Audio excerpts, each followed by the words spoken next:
ច្បាប់ស្រូបទាញដើម្បីអីរៀនច្បាប់ស្រូបទាញដើម្បីស្រូបលុយមែនទេជីវិតមួយនេះរុងរឿងថ្កុំថ្កើងរីកចម្រើនរហូតដល់ថ្ងៃនេះដោយសារអីដោយសារច្បាប់ស្រូបទាញលុយចូលរាល់ថ្ងៃដោយសារអីដោយសារច្បាប់ស្រូបទាញ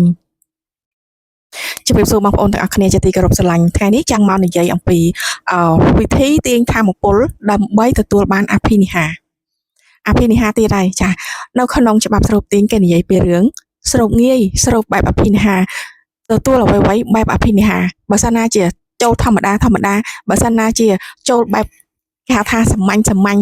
មិនបាច់រៀនច្បាប់ស្រូបទាញទេណាបងប្អូនអរគ្នាអញ្ចឹងច្បាប់ស្រូបទាញងាយសប្បាយហើយបានមកដោយមិនពិបាកចាដោយសារងាយសប្បាយហ្នឹងហើយបានមកមិនពិបាកចាបងប្អូនទាំងអស់គ្នាយក9ទៀតយក9សម្រាប់អ្នកអនុវត្តច្បាប់ស្រូបទាញគឺទាញធម្មពលឲ្យត្រូវជាមួយនឹងយក9អញ្ចឹងទាញមិនឲ្យត្រូវមួយយក9យើងដឹងហើយអ្នកខ្លះរិស័យមិនមែនជារិស័យត្រូវជាមួយយក9ទេប៉ុន្តែគេចេះទាញធម្មពលឲ្យត្រូវជាមួយយក9យកភ្លើងគេមិនយកភ្លើងទៅបង្ក្រាបភ្លើងទេគេយកធាតុទឹកគេយករឿងត្រជាក់ទៅបង្ក្រាបភ្លើងអានេះគឺស្មើនឹងយើងទាញធម្មពលខ្លួនយើងឲ្យត្រូវជាមួយនឹងយក9ហើយអញ្ចឹងសម្រាប់អ្នកច្បាប់ស្រូបទាញកូនសិស្សច្បាប់ស្រូបទាញយកណាក៏ត្រូវដែរត្រូវគ្រប់សម័យកាលទាំងអស់ចាត្រូវគ្រប់សម័យកាលគឺធ្វើខ្លួនយើងឲ្យត្រូវនឹងគ្រប់សម័យកាលទាំងអស់ដើម្បីអីដើម្បីយើងមិនខុសជាមួយនឹងសម័យកាលវាមិនប្រឆាំងជាមួយនឹងខ្លួនយើងអញ្ចឹងយើងនៅតែស្រូបបានអញ្ចឹងចាអញ្ចឹងដើម្បីវិធីដើម្បីទាញធម្មពលបែបអភិនិហាត្រឡប់មកយើងវិញគឺចំណុចទី1ត្រូវ reset ធម្មពលថ្មី reset ធម្មពលថ្មីគឺត្រូវ program ជាថ្មី program នៅអ្វីដែលយើងចង់បានជាថ្មីបងប្អូនទាំងអស់គ្នាជុក9អាចថាវាត្រឡប់អញ្ចឹងអ្វីដែលយើងមានតែចាស់ហ្នឹងអាចវាមិនត្រូវនឹងឥឡូវនេះអញ្ចឹងបងប្អូនបើសិនណាជាបងប្អូនមិនចង់បានអាចាស់ហ្នឹងទេ program អាចាស់រាល់ថ្ងៃលែងចង់បានហើយមក program មកថ្មីបងប្អូនចង់បានអីឥឡូវនេះ program រឿងថ្មីខ្ញុំសុំកំងចក្រវាលនៅអ្វីដែលជាខ្ញុំសុំកំងចក្រវាលនៅអ្វីដែលជាខ្ញុំចក្រវាលចេះចាត់ចែងឲ្យខ្ញុំឲ្យតែយើងកំងអ្វីដែលថ្មីសម្រាប់យើងចក្រវាលនឹងដូរទិសដៅចក្រវាលនឹងដឹងថាយើងចង់បានអាហ្នឹងអញ្ចឹងចក្រវាលចេះចាត់ចែងអញ្ចឹងបងប្អូនទាំងអស់គ្នារឿងទាំងអស់ត្រូវមកចាប់ត្រឹមចក្រវាលចាត់ចែងអញ្ចឹងកុំភ្លេចរឿងចក្រវាលបងប្អូនធ្វើការងាររាល់ថ្ងៃបើសិនណាជាបងប្អូនភ្លេចចក្រវាលគឺការងារនឹងវាធ្ងន់ការងារនឹងវាយឺតការងារនឹងវាហត់វាលំបាកអញ្ចឹងអ្វីទុកឲ្យចក្រវាលចាត់ចែងងាយសប្បាយមកតាន់ពេលតាន់វេលាមកតាន់ចិត្តអញ្ចឹងបងប្អូនទាំងអស់គ្នាមិនថាបងប្អូនបញ្ជូនចិត្តទៅចក្រវាលដោយវិធីណាកុំភ្លេចពីរឿងចក្រវាលចាត់ចែងអញ្ចឹងបងប្អូនត្រឡប់មក program សាជាថ្មី program រឿងដែលបងប្អូនចង់បានឥឡូវនេះរឿងដែលបងប្អូនត្រូវការឥឡូវនេះមិនមែនរឿងចាស់នេះបើសិនណាជាបងប្អូនចង់បានធម៌ពលថ្មីឲ្យត្រូវជាមួយនឹងធម៌ពលយុគ9ចាអញ្ចឹងខ្លួនយើងដឹងណាការចង់បានការប្រាថ្នាការកំងវាដូចគ្នាអញ្ចឹងបើបងប្អូនគិតថាខ្លួនឯងនឹងវា slow ហើយខ្លួនឯងយើងនឹងវាយឺតហើយអញ្ចឹងយើងកំងសាថ្មីទៅចាចំណុចទី2ចឹងបងប្អូនគេហៅថាកំងសាថ្មីចឹងមានន័យថាមានន័យថាអាចាស់វាមិនចេញអាថ្មីក៏វាមិនចូលដែរអញ្ចឹងដើម្បីកំងសាថ្មីបានលុះត្រាតែយើងបញ្ចេញអាចាស់ចោលអញ្ចឹងគេថាយក9ធម្មពលដែលត្រូវជាមួយយក9គឺសមាធិអញ្ចឹងសម្រាប់អ្នកអនុវត្តច្បាប់ស្រូបទាញចង់លត់បានទេសមាធិមិនថាសមាធិខ្លីមិនថាសមាធិវែងមិនថាសមាធិបែបណាគ្រាន់តែអង្គុយមួយផ្លេតគ្រាន់តែទាញអារម្មណ៍យកមកដាក់ឲ្យស្ងប់គ្រាន់តែ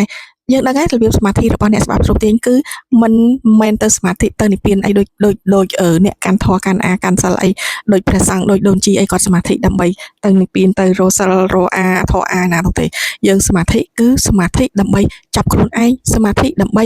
តម្រង់គោលដៅរបស់យើងសមាធិដើម្បីទាញបង្រួមគោលដៅរបស់យើងឲ្យកាន់តែខ្លីចាអញ្ចឹងការសមាធិនៅពេលដែលសមាធិគេឲ្យយើងមានអារម្មណ៍ត្រជាក់ឲ្យមានអារម្មណ៍ត្រជាក់នឹងបេះដូងអញ្ចឹងបងប្អូនទាំងអស់គ្នាកាលណាមានអារម្មណ៍ត្រជាក់នៅនឹងបេះដូងវាធ្វើឲ្យការសមាធិរបស់យើងនឹងឲ្យយើងអាចភាយឲ្យយើងអាចដេញរឿងអាក្រក់ឬក៏រឿងណាដែលមិនមែនជាយើងនឹងឲ្យចេញទៅក្រៅចាឲ្យចេញអញ្ចឹងពេលដែលយើងសមាធិយើងត្រូវដឹងខ្លួនយើងថាឲ្យមានអារម្មណ៍ត្រជាក់ហើយប្រាប់ខ្លួនឯងថាធម៌ពលនេះមិនមែនជា របស់ខ្ញុំទេធម្មពលនេះមិនមែនជាខ្ញុំទេអញ្ចឹងសូមឲ្យធម្មពលអាក្រក់ៗសូមឲ្យធម្មពលចាស់ចាស់នេះចេញពីខ្លួនខ្ញុំណាចាសូមឲ្យធម្មពលទាំងអស់នេះគឺចេញពីខ្លួនខ្ញុំអញ្ចឹងបងប្អូនទាំងអស់គ្នាចំណុចទី3ប្រាប់ខ្លួនឯងថាចំណុចទី3ចំណុចទី2ចំណុចទី2ប្រាប់ខ្លួនឯងថាខ្ញុំគឺជាធម្មពលរបស់ខ្លួនខ្ញុំគឺជាធម្មពលរបស់ខ្លួនខ្ញុំអញ្ចឹងធម្មពលរបស់យើងជាអីមិនថាឥឡូវនេះបងប្អូនជាអីជាមន់ជាទាឬក៏ធម្មពលយើងកំពុងតែធ្លាក់ដុនដាបយើងគិតថាធម្មពលយើងកំពុងតែទាបខ្លាំងដូចជាសត្វទាអញ្ចឹងបងប្អូនប្រូក្រាមបដូរធម្មពលថ្មីទៅបងប្អូនមើលខ្លួនឯងឲ្យចេញជាហង្សឲ្យចេញជានាគឲ្យចេញជាគេហៅថាអន្ត្រីអីទៅអញ្ចឹងបងប្អូនច្បាប់ស្រុកទាញគេឲ្យយើងធ្វើបែបហ្នឹងអញ្ចឹងបងប្អូនត្រូវតែត្រឡប់មកវិញចង់និយាយថាមិនមែនអាមន់អាទាអីនឹងយើងនេះទេគឺក្នុងការមโนរបស់យើងអញ្ចឹងមโนចាំបានគេថាមโนគឺសំខាន់បើយើងប្រកែក្នុងខាងមโนគឺ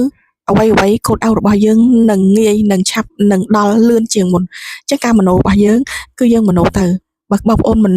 ជាទាបើបងប្អូនឥឡូវនេះកំពុងតែកូនទាឬក៏មេទាបងប្អូនមโนឲ្យចេញជាហង្សទៅមโนឲ្យចេញជាអន្ត្រីទៅអញ្ចឹងច្បាប់ស្រូបទាញគឺវាខ្លាំងនៅត្រង់ហ្នឹង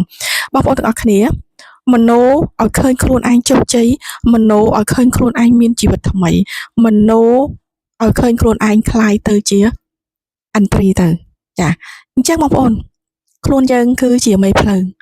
ខ្លួនយើងគឺជាមេភ្លើងគឺជាអ្នកឲ្យពន្លឺខ្លួនឯងអញ្ចឹងខ្លួនយើងគឺជាអ្នកឲ្យពន្លឺខ្លួនឯងកុំចាំគេឲ្យពន្លឺមកកុំចាំគេលើកលំដាប់ធម៌ពលឲ្យយើងកុំចាំតែគេទៅសើកុំចាំតែគេឲ្យធម៌ពលអញ្ចឹងយើងជាអ្នកមានពន្លឺខ្លួនយើងអញ្ចឹងយើងលើកពន្លឺខ្លួនយើងបើកពន្លឺខ្លួនយើងទៅណាចង់បានអីគឺធ្វើតាមនឹងទៅអូខេចំណុចទី3រលកធម៌ពលថ្មីមេដេឆក់ធ្វើបានលុះត្រាតែបងប្អូនគេឲ្យយើង workshop អញ្ចឹងបងប្អូនមើលនៅក្នុងមួយខែគឺមានថ្ងៃពេញបូរមីមួយដងអញ្ចឹងបងប្អូនជ្រើសរើសធ្វើនៅថ្ងៃពេញបូរមីនៅយប់ថ្ងៃពេញបូរមីអញ្ចឹងបងប្អូនទាំងអស់គ្នាអ្នកណាក៏ធ្លាប់មានរឿងចាញ់បោកគេអ្នកណាក៏ធ្លាប់មានរឿងដែលដូចថាស្រឡាញ់គេពេកធ្លាប់ស្រឡាញ់គេខ្លាំងពេកធ្លាប់គេថាបងចិត្តទៅលើអ្នកណាម្នាក់ធ្លាប់ជឿជាក់ទៅលើអ្នកណាម្នាក់ហើយក៏គេក្បត់ធ្លាប់ថាទុកចិត្តគេពេកហើយក៏គេ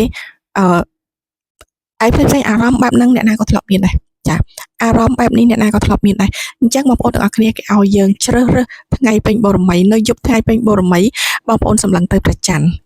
កន្លែងនេះគីនេះខ្ញុំដល់ធ្លាប់ដែរនិយាយទេប៉ុន្តែម៉ែរួយគាត់ធ្លាប់និយាយអញ្ចឹងបងប្អូនសម្លឹងទៅមើលប្រច័ណ្ឌហើយនិយាយជាមួយប្រច័ណ្ឌថាអានេះយើងទាញធម៌ពលយើងត្រឡប់មកវិញណាព្រោះអីនៅពេលដែលយើងបងធម៌ពលបងចិត្តស្រឡាញ់បងការជឿទុកចិត្តបងទៅលើគេហៅថាជំនឿទៅលើអ្វីមួយអញ្ចឹងយើងបានបងចិត្តនឹងទៅបាត់ហើយយើងក៏ទទួលមកវិញនៅការសោកស្ដាយដោយសារគេក្បត់ដោយសារតែគេមិនអនុវត្តតាមកិច្ចសន្យាអីជាដើមអញ្ចឹងយើងក៏បងចិត្តមកវិញហើយអញ្ចឹងនៅពេលហ្នឹងគេឲ្យយើងសម្លឹងប្រច័ណ្ឌហើយប្រាប់ទៅប្រច័ណ្ឌថាខ្ញុំណាខ្ញុំសុំធម៌ពលខ្លួនខ្ញុំត្រឡប់មកវិញខ្ញុំសុំនៅអីគេធម៌ពលល្អខ្ញុំសុំនៅពន្លឺខ្ញុំសុំអីចឹងបានអីគឺនិយាយហ្នឹងទៅគេឲ្យយើងទាមទារធម៌ពលសុំធម៌ពលពីប្រច័ណ្ឌមកវិញហើយបងប្អូនអហោសិកម្មទៅរឿងនឹងឲ្យអស់ទៅមិនថារឿងអីទេគាត់ថាអ្វីដែលខ្ញុំបានសាងពីមុនមកខ្ញុំសូមអហោសិកម្មថ្ងៃនេះសូមឲ្យគេហៅថាស្អីគេម្ចាស់កម្មពីទាំងអស់របស់ខ្ញុំនេះសូមឲ្យអហោសិកម្មទៅឲ្យមានក្តីសុខរៀងខ្លួនទៅចាអញ្ចឹងបងប្អូនអាចសាកធ្វើបានណាហើយពេលហ្នឹង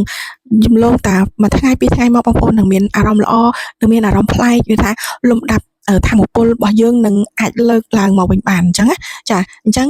រឿងទាំងអស់នេះជារឿងមួយដែលធ្វើអត់អស់លុយទេអញ្ចឹងនេះគឺជា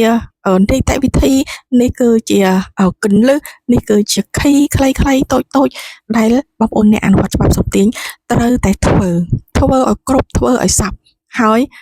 សប្បាយចិត្តចាអញ្ចឹងទាំងអស់នេះគឺជាវិធីទាញធម៌ពលដើម្បីទទួលបានអភិនិហាធំថ្មីជាបន្តបន្ទាប់អញ្ចឹងបងប្អូនទាំងអស់គ្នាធ្វើទាំងអស់គ្នា